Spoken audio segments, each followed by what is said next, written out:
Hello प्यारे बच्चों, आप लोग कैसे हैं? उम्मीद है बहुत ही अच्छे होंगे। आज बेटा हम लोग देखें potential energy of a system of charge को डिस्कस करते हैं।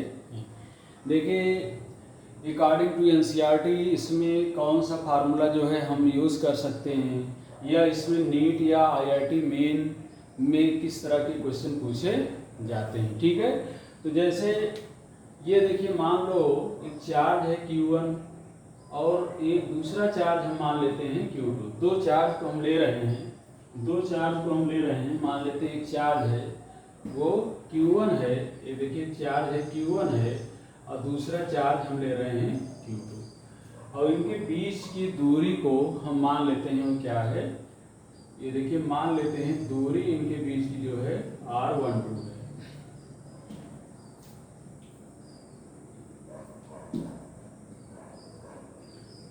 R12 है, ये देखिए इनके बीच की दूरी को हम मान लेते हैं R12 है।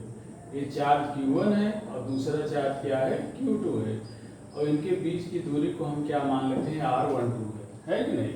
तो Q1 और Q2 जो है दोनों चार्ज मिलकर जो पोटेंशियल एनर्जी को क्रिएट करेंगे उसकी वैल्यू क्या होगी। तो देखिए सिंपल एनसीईआरटी का हम फार्मूला यूज कर रहे हैं, U equal to K Q1 Q2 divided by R1 है कि नहीं। कहने का मतलब आपको सीधे जो है इनको मल्टीप्लाई करना है, पोटेंशियल एनर्जी इनके जो भी चार्ज है उसके मैग्नीट्यूड के डायरेक्टली मल्टीप्लिकेशन के डायरेक्टली प्रोपोर्शनल, और जो भी इनके बीच की दूरी है उसके इन्वर्सली प्रोपोर्शनल के क्या होगा, बराबर। और यहाँ पर के आपको पता है कि हमारा जो है इलेक्ट्रोस्टैटिक कांस्टेंट जो हम अभी यूज़ करते चले आ रहे हैं। ठीक है, जिसकी वैल्यू 1/4πε0 या 9 × 10⁹ को हम लोग लेंगे। ऐसे देखिए अगर 3 चार्ज सिस्टम है, जैसे मान लो एक चार्ज Q1 है, दूसरा चार्ज Q2 है, तीसरा चार्ज क्या है, Q3 है। तो 3 चार्ज जो है मिलकर जो सिस्टम बना रहे हैं, इस सिस्टम की जो है इलेक्ट्रोस्टैटिक पोटेंशियल एनर्जी क्या होगी।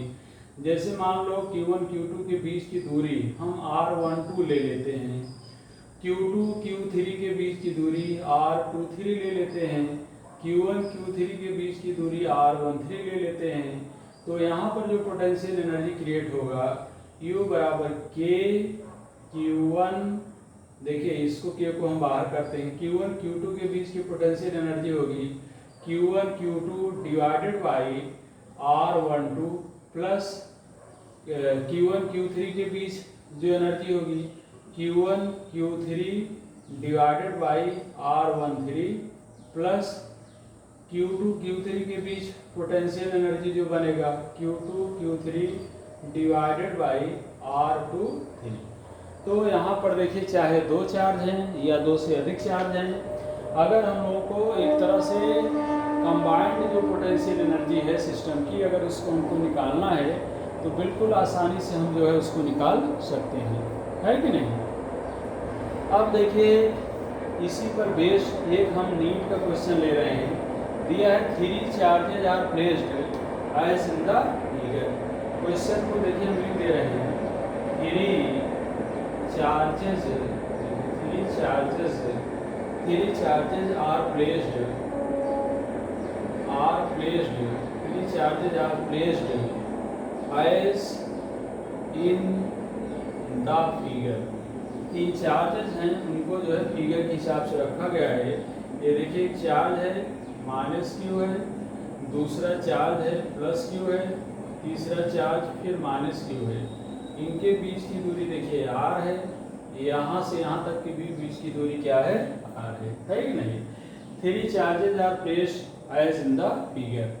कह रहा है the ratio of Q is, देखिए ऑब्जेक्टिव क्वेश्चन है, कह रहा है Q और Q का रेशियो क्या होगा। अब इसमें दिया है कि 1:2 होगा, 2:1 होगा, 1/4 होगा एंड सो ऑन। अब ऑप्शन को हम नहीं लिख रहे हैं, केवल ये आपको समझना है कि 3 चार्जेज हैं, -Q +Q -Q। कह रहा है जो सिस्टम बना रहा है इस सिस्टम की जो है अगर पोटेंशियल एनर्जी, देखिए कह रहा 3 charges are placed in the figure और ये भी दिया है if electric potential of system is zero, एक गिवन जो है आपको total electric potential of the system जो है वो क्या है, जीरो के बराबर है, देन क्यू और क्यू का रेशियो क्या होगा। तो यहाँ पर देखिए अब आप सिंपली जो है देख सकते हैं सेकंड फार्मूला आपका काम करेगा, क्योंकि 3 चार्ज लिया गया है। तो देखिए total potential energy of the system हम लोग निकालते हैं।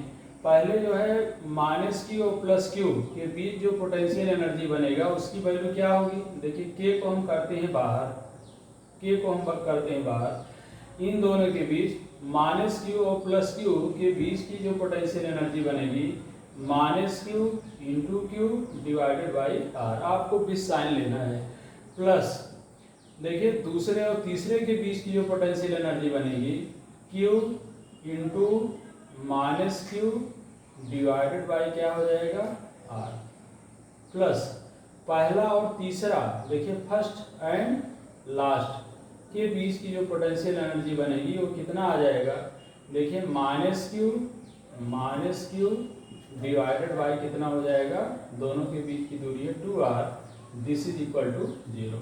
तो k जो है तो हमारा कांस्टेंट है भाई, इसकी वैल्यू होती है तो 0 होगा नहीं, बाकी चीज़ 0 होगा।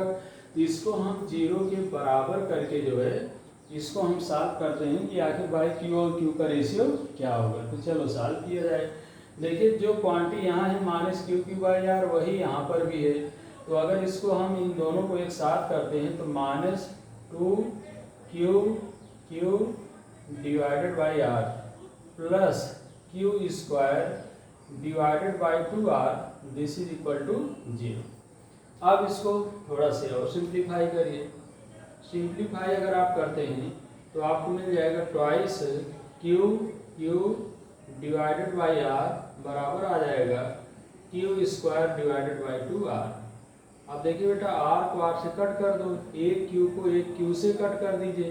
तो यहाँ पर देखिए क्यू बाई क्यू की वैल्यू आप निकालेंगे तो सीधे क्या मिल जाएगा 1/4। तो बहुत ही सिंपल क्वेश्चन आप आसानी से लगा सकते हैं। अब ऐसे छोटे छोटे ही क्वेश्चन आते हैं। अब देखिए इस पर बेस्ड हमने देखा एनसीईआरटी में जो क्वेश्चन दिया है थोड़ा सा लेंदी है। जैसे एनसीईआरटी में क्वेश्चन दिया है कि एक चार्ज है, उसको हम लोग पहले कहीं किसी स्क्वायर के एक कॉर्नर पर रखते हैं, Q1 है। इसके बाद क्या करते हैं कि हम इन्फिनिटी से दूसरे चार्ज को ले आते हैं Q2, उसको दूसरे कॉर्नर पर रखते हैं। फिर तीसरा चार्ज हम Q3 जो है लाते हैं, ला के रखते हैं।